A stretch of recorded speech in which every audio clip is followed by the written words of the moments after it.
नमस्कार, मैं हूं मुकेश शर्मा। आप देख रहे हैं राग टीवी।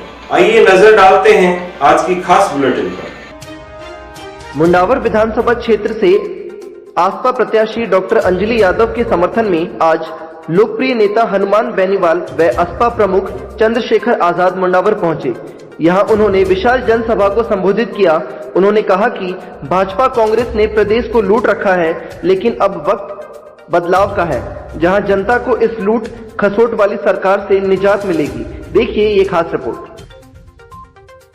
ऊपर रहती थी वो विधानसभा के अंदर सभापति चेयर पर बैठते थे और जब भी मौका लगता था तो मुझे कहते हनुमान तू 5 मिनट ज्यादा बोल दे। मुझे बुलवाते थे विधानसभा के अंदर। वो कहते थे कि हनुमान बेनीवाल कमर एक किसान की बात करता है, मजबूत है, इसको टाइम देना चाहिए। बहुत सुना है मेजर साहब का मेरे साथ, इसलिए आज उपस्थित हुआ व्यक्तिगत रूप से।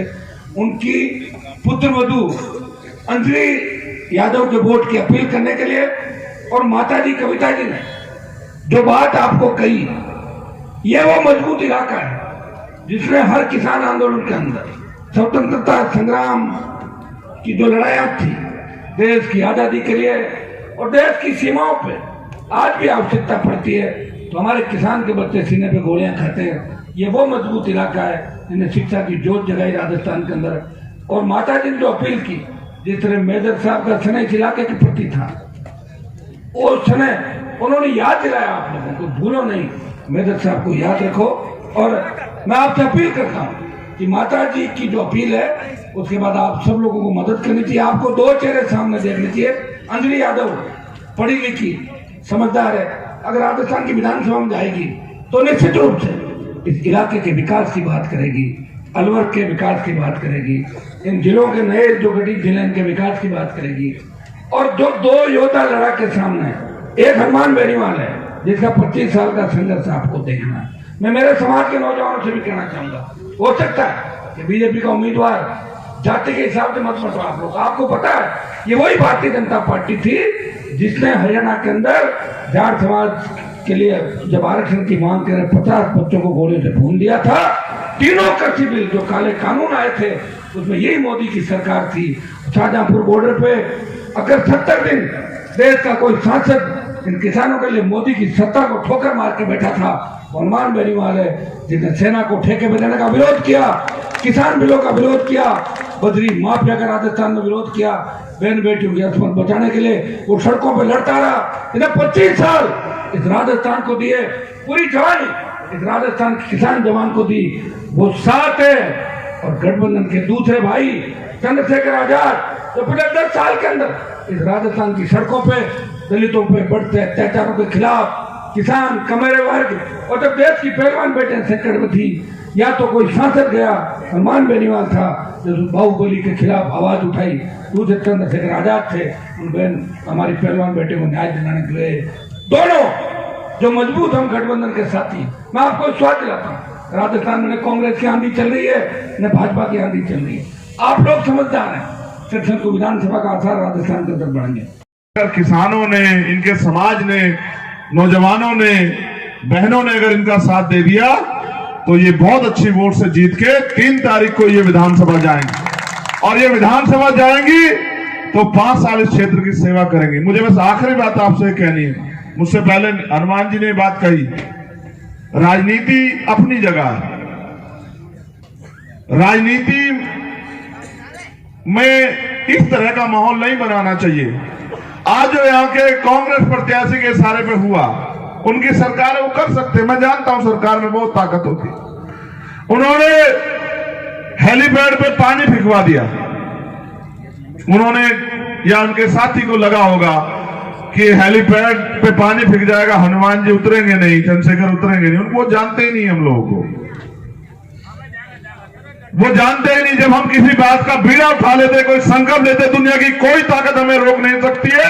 अगर आज पानी यहाँ 4-4 फीट भरा होता तो मैं और हनुमान जी ऊपर हेलीकॉप्टर से कूद जाते, लेकिन अपनी बहन के सम्मान की रक्षा आज यहां जरूर करते। और मैं फिर कह रहा हूं, इस तरह का माहौल लोकतंत्र में अच्छा नहीं, इसकी कोई जगह नहीं है। उन्होंने हमारी जान से भी खिलवाड़ करने की कोशिश की। वो जानते हैं कि हम संकल्पित लोग हैं, हम उतरेंगे। और अगर कुछ हो जाता वो अपने निजी स्वार्थ के लिए इतना गिर जाएंगे मैंने नहीं सोचा था। मैं आपसे कहूंगा, मैं किसी को अपशब्द नहीं कहता हूं, लेकिन अगर वास्तविकता में आप मुझसे प्यार करते हैं मेरे लोगों, तो अपनी वोट की चोट से 25 तारीख को इसका जवाब देना कि किस तरह जो है इस तरह का माहौल बनाया जाता है। एक ही बात रखने आई हूँ कि मेरी पुत्रवधू जो इतनी हिम्मत करके आप लोगों के बीच में चुनाव लड़ रही है और उसकी हिम्मत को जरा सी भी कमी नहीं आनी चाहिए, ये मेरी आप लोगों से प्रार्थना है। अब मैं आप लोगों से ये बात करना चाहूंगी कि मेजर ओपी यादव जो आपके पूर्व विधायक रहे, उन्होंने आप लोगों को क्या नहीं दिया 5 साल जब वो विधायक रहे। 15 साल में आप लोगों ने उनको खूब तराशा, खूब परीक्षा ली, क्या वो परीक्षा में खड़े नहीं उतरे 15 साल तक? और उसके बाद में कविता यादव 10 साल तक निरंतर आप लोगों के बीच में सेवा करती रही, पर दुर्भाग्य कहिए या कोई एक ऐसी विडंबना कहिए कि मेरा टिकट काट दिया गया। हालांकि मैं ये भी नहीं कहूंगी कि कोई बात नहीं, मेरी भरपाई मेरी पुत्रवधू करेगी, मुझे कोई ऐतराज नहीं है।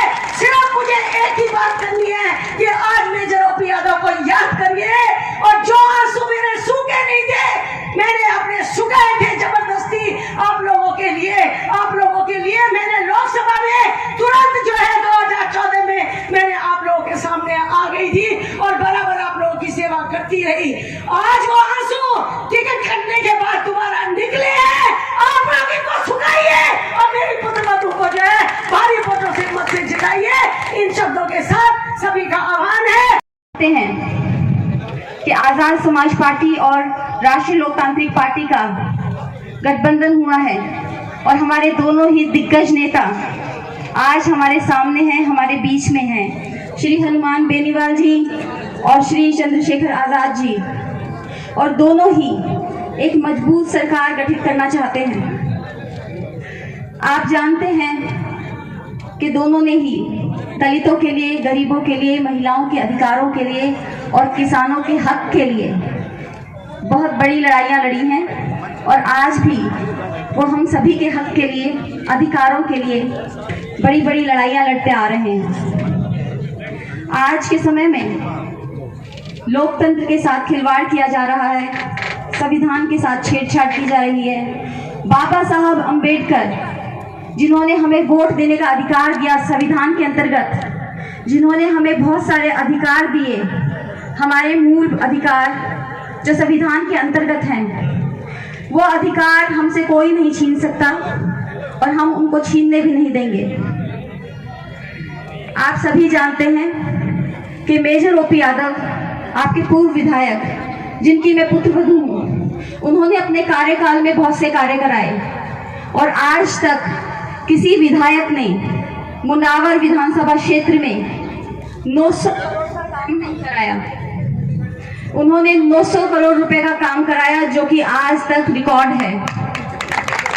उन्होंने ऐसी ऐसी जगहों पर सड़कों का जाल बिछाया जहां पर गड्ढे हुए पड़े थे, खाइयां बनी हुई थी और जहां सड़कें कभी बन भी नहीं सकती थी, ऐसी ऐसी जगह सड़कें बनवाई। अपने कार्यकाल में उनकी सबसे बड़ी उपलब्धि जो थी वृद्धों के लिए पेंशन, जिसके लिए उन्होंने बहुत बड़ी लड़ाई लड़ी और पूरे राजस्थान प्रदेश को वृद्धों के लिए पेंशन थी। जो बूढ़े बुजुर्ग आज पेंशन ले रहे हैं वो पेंशन दी, जो उनकी सबसे बड़ी उपलब्धि थी।